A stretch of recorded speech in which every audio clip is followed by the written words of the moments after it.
I'm Katie Couric. Tonight from Los Angeles, a CBS News exclusive. The U.S. military now says it will need to train a lot more Iraqi soldiers before American forces can come home, as the U.S. death toll for October surpasses 100. Here on the home front, military spouses are fighting their own battles to pay the bills and keep their families together.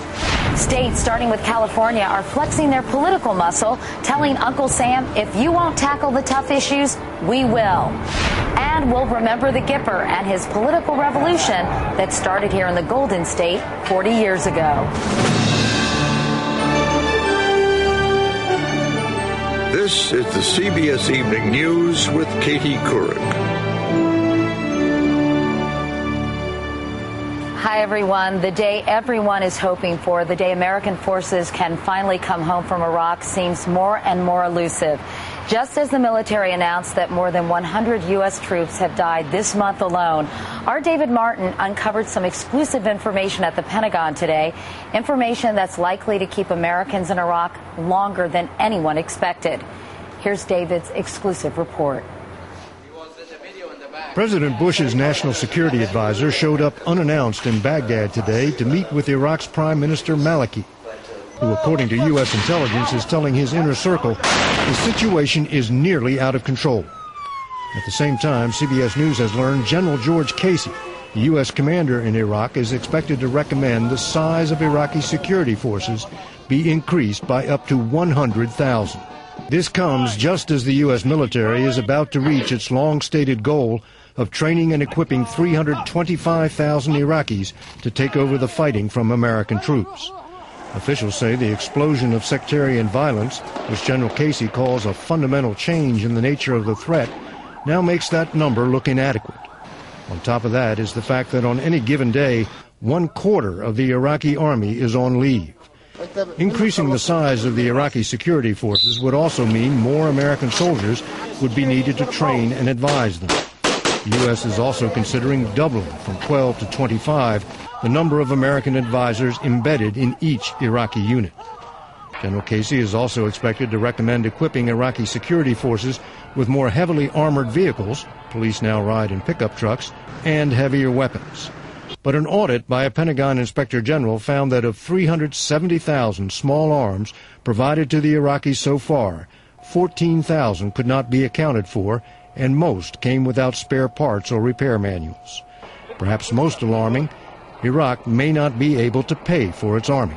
It's going to take $3.5 billion to sustain the Iraqi army next year, and we were unable to uncover information in the course of the audit to indicate that Iraq was ready to sustain that burden.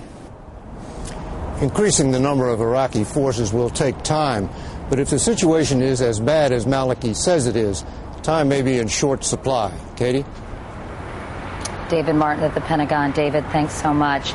Here's how bad it was today. More than 80 Iraqis were killed, including 33 in just one bomb attack, as day laborers lined up for work in Sadr City. And as we mentioned, it's been an especially deadly month for U.S. troops who are constantly facing new dangers.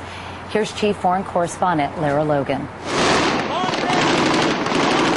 The fight for U.S. forces in Anbar province west of Baghdad has been one of the hardest and the bloodiest in the whole Iraq war.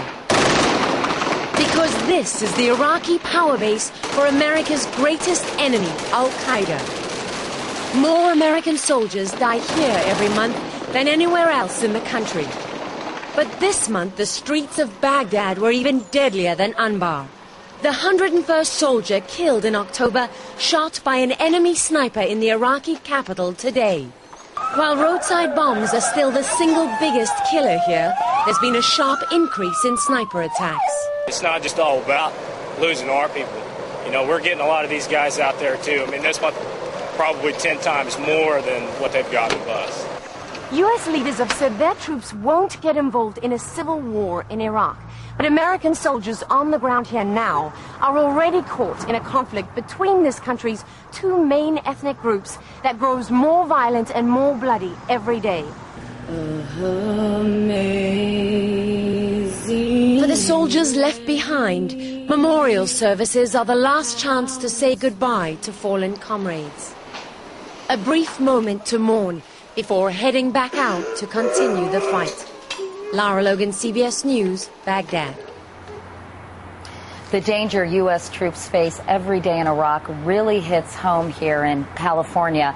There are 30 major bases here. In fact, no state has more. No state is contributing more troops to the war, and no state has suffered as many losses.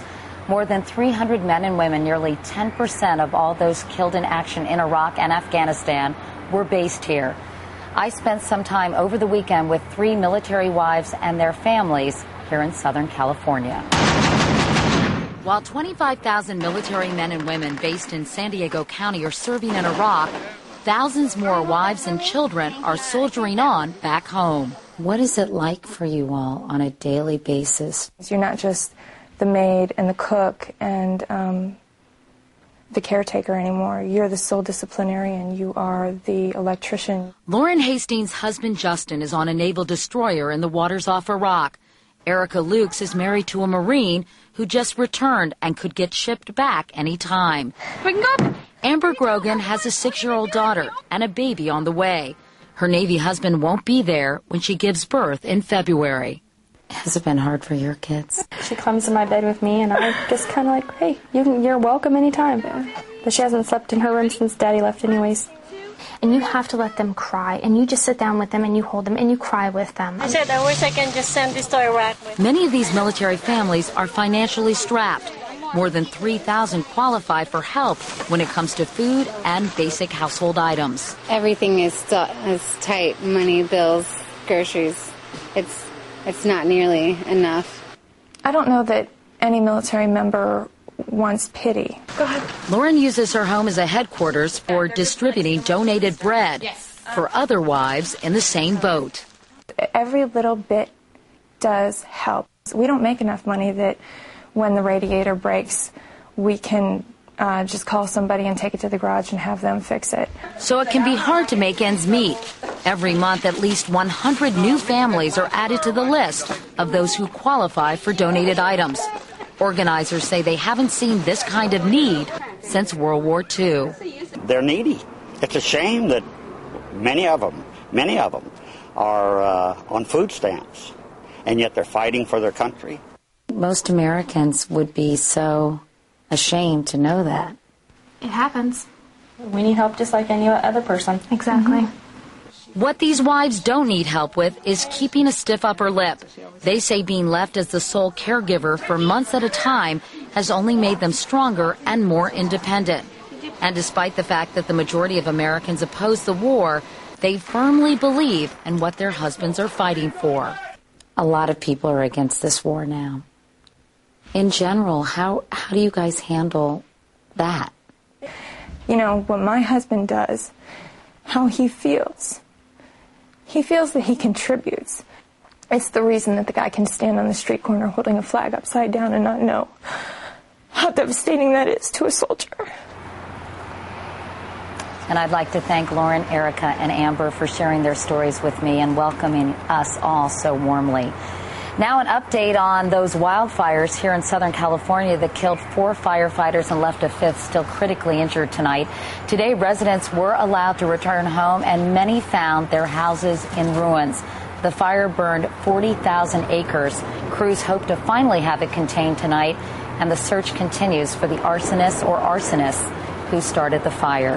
There's much more CBS News ahead, and coming up next, these days, California's motto could be, if you want something done, do it yourself, when the CBS Evening News continues from Los Angeles.